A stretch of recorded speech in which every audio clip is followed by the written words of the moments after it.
force every few hundred years. One of the most infamous is Mount St. Helens, the most dangerous volcano in North America. Volcanologists can wait all their lives to witness a giant eruption. Catherine Hickson was lucky. In 1980, she experienced one of the largest eruptions in living memory, just half a mile from the edge of the blast zone, and she lived to tell the tale. I was very privileged to have been able to witness the eruption of May 18th, and it was an absolutely stunning event. I mean, it's an event that, for me, is indelibly imprinted on my mind. When Catherine Hickson first arrived, Mount St. Helens was a beautiful snow-capped peak. She was still a geology student and had been drawn to the mountain by reports of seismic tremors. Beneath the perfect cone shape lay a cauldron of smoldering magma.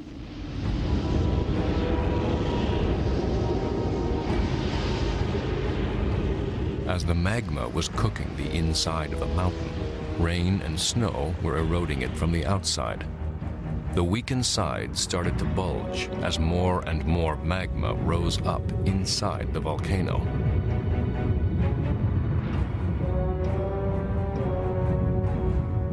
The north slope finally collapsed in a huge landslide. The magma chamber was exposed, and the release of pressure caused a massive blast.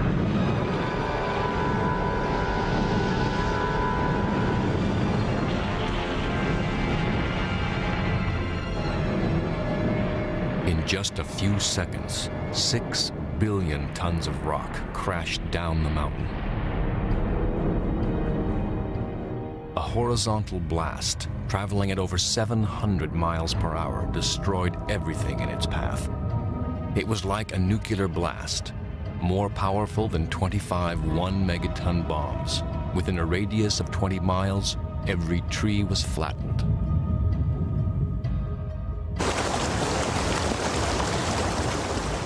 The heat of the blast melted the glaciers on the summit. Huge volumes of ash and water, giant lahars poured down the mountainside, sweeping away people, buildings, and bridges.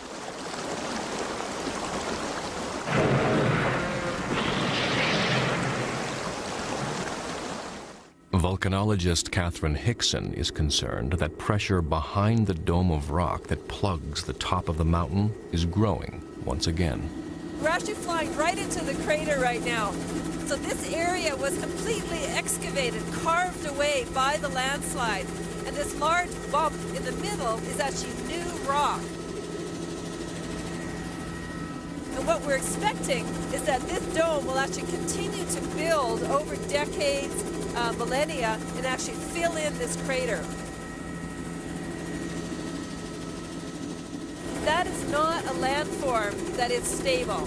That landform will change, and it will change by more eruptions. So we can look forward to lots more eruptions from Mount St. Helens. Predicting exactly when an explosive volcano will blow is almost impossible. It could be tomorrow, it could be 1,000 years. No one knows exactly when North America's sleeping giant will erupt again.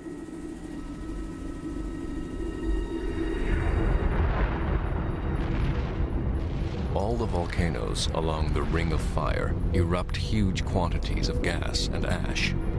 When Mount St. Helens blew, a 15-mile-high mushroom cloud of fine tephra particles obliterated the sunlight. Ash fell like snow on cities up to 400 miles away. Stratospheric winds carried it even further. In 2 days, it had reached New York. In 2 weeks, it had traveled around the world.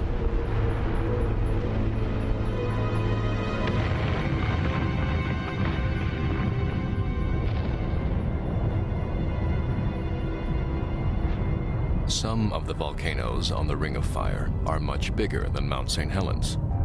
When they explode, they will cause a catastrophe of global proportions. Volcanic clouds contain huge quantities of gases. in particular sulfur dioxide. Once in the atmosphere, sulfur dioxide reacts with water and forms tiny droplets of sulfuric acid. The droplets diffuse the sunlight and prevent the Earth from warming up. Within a few months of a big eruption, there could be a significant drop in global temperature. This would cause a volcanic winter with freezing temperatures, raging blizzards, and global crop failure. It could even trigger the next ice age.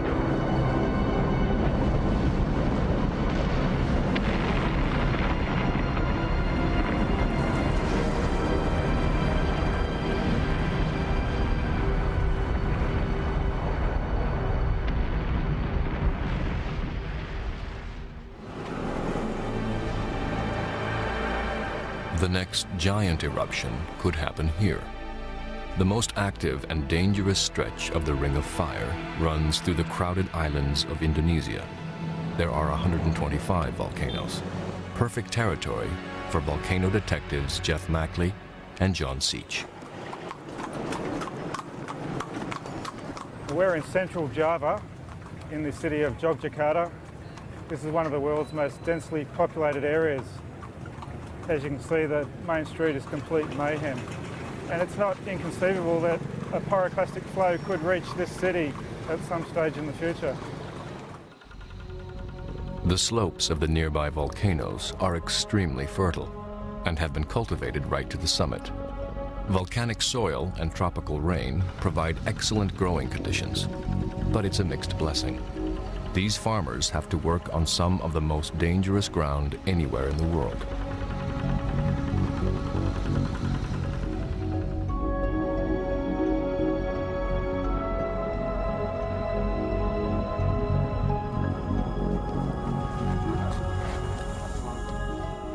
John and Jeff regularly visit these explosive volcanoes to check their activity and film any new eruptions.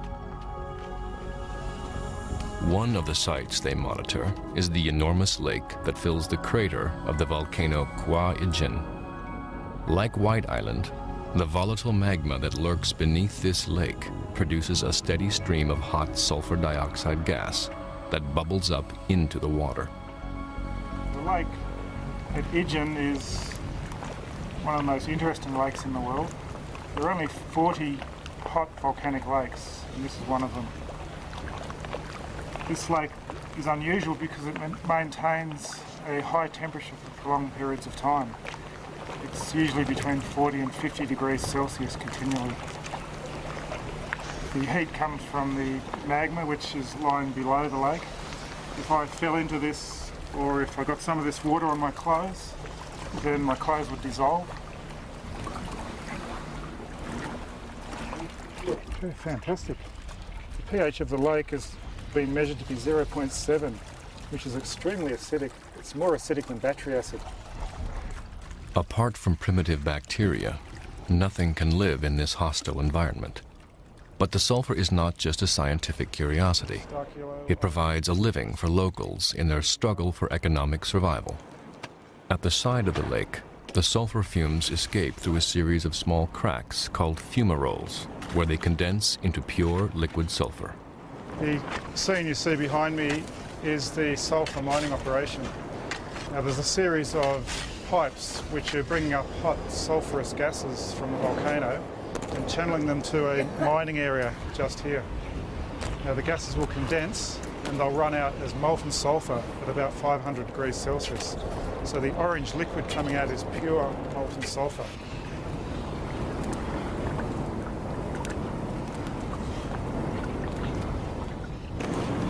This sulfur runs out onto the ground and cools down into large chunks of rock which can be collected and taken away.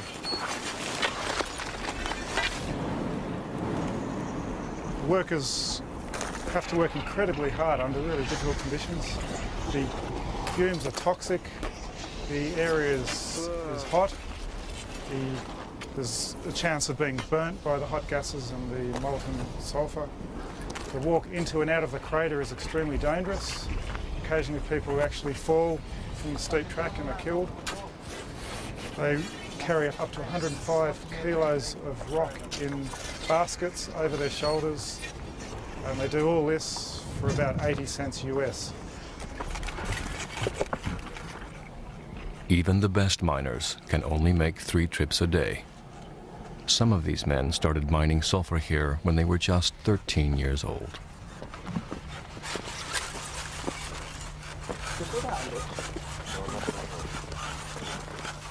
Well, this is one of these basket loads of sulfur that they're bringing up out of the crater. They don't look all that heavy, but apparently they weigh about 85 kilos. So I'm just going to try and lift one. And I have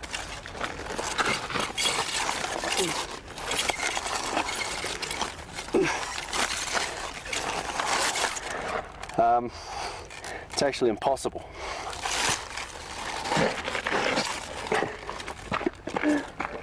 Hang on.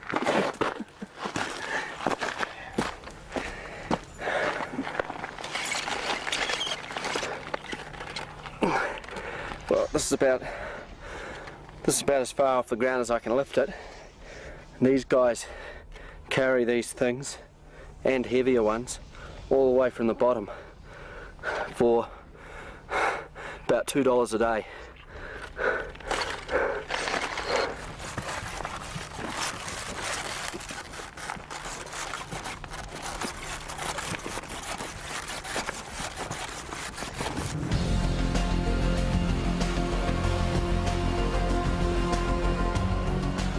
John and Jeff's next stop is 30 miles off the western tip of Java.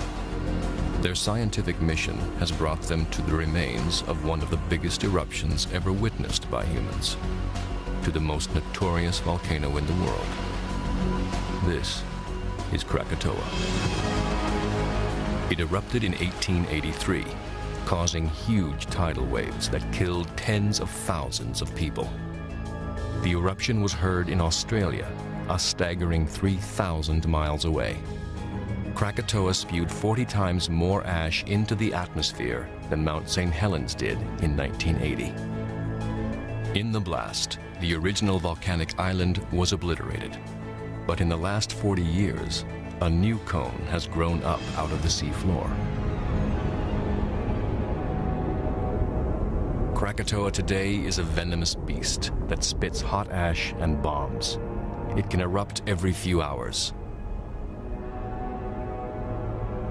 Calculating when to make a dash for the summit is a risky business. This is a really difficult climb. Not Much fun, is it? Not impossible, but take it really slow. Well, I've got no idea how far the top is. No, it's not a very high volcano, but it's very difficult to climb up. It's like climbing up the slope of ball bearings. This is a journey few volcanologists are prepared to make. John and Jeff must limit their time on the summit to the absolute minimum. The atmosphere up here is so corrosive for the camera that you've got to cover it up. So you uncover it, take a few pictures, then cover it up again. This is probably the first television camera that's ever been up here because normally there's too much activity and it's also simply too difficult. So it's quite good.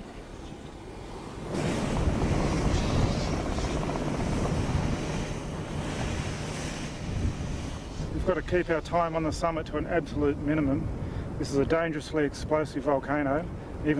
Traveling at over 700 miles per hour destroyed everything in its path.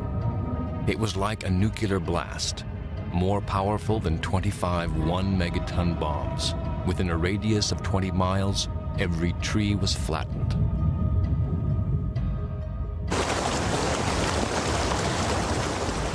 The heat of the blast melted the glaciers on the summit. Huge volumes of ash and water, giant lahars poured down the mountainside, sweeping away force every few hundred years. One of the most infamous is Mount St. Helens, the most dangerous volcano in North America. Volcanologists can wait all their lives to witness a giant eruption. Catherine Hickson was lucky. In 1980, she experienced one of the largest eruptions in living memory, just half a mile from the edge of the north slope finally collapsed in a huge landslide. The magma chamber was exposed, and the release of pressure caused a massive blast.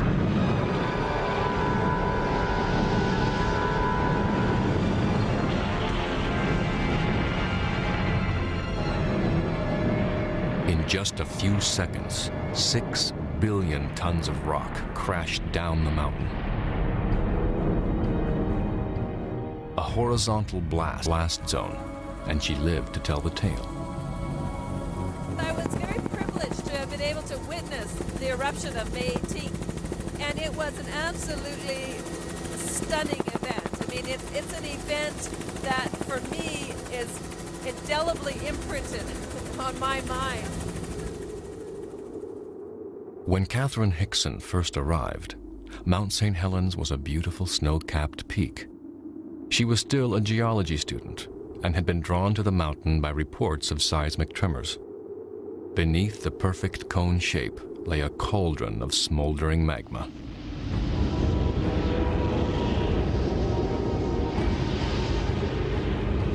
As the magma was cooking the inside of the mountain, rain and snow were eroding it from the outside. The weakened sides started to bulge as more and more magma rose up inside the volcano.